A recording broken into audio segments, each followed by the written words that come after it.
ఎల్లకాలం చంద్రబాబు నాయుడు గారి పరిపాలన సాగదు. చంద్రబాబు నాయుడు గారి పరిపాలన త్వరలోనే వస్తుంది.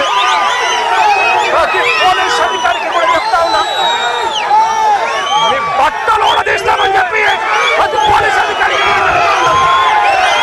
మీ యూనిఫామ్ తీస్తాం, చట్టం మిమ్మల్ని నిలబెడతాం, దోషులుగా మిమ్మల్ని నిలబెట్టి మీ యూనిఫామ్ తీయించి మీకు ఉద్యోగాలు లేకుండా చేస్తామని కూడా ఈ సందర్భంగా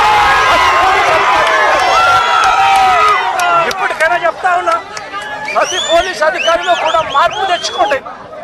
ఎల్లకాలం ఇదే పరిపాలన సాగదు. మీరు చేసిన ప్రతి పనికి కూడా వడ్డీతో సహా లెక్కేసి మిమ్మల్ని దోషులుగా నిలబెట్టి మీతో కక్కిచ్చే కార్యక్రమం ఖచ్చితంగా చేస్తామని చెప్పి కూడా ఈ సందర్భంగా ప్రతి పోలీస్ అధికారికి కూడా చెప్తా ఉన్నాం.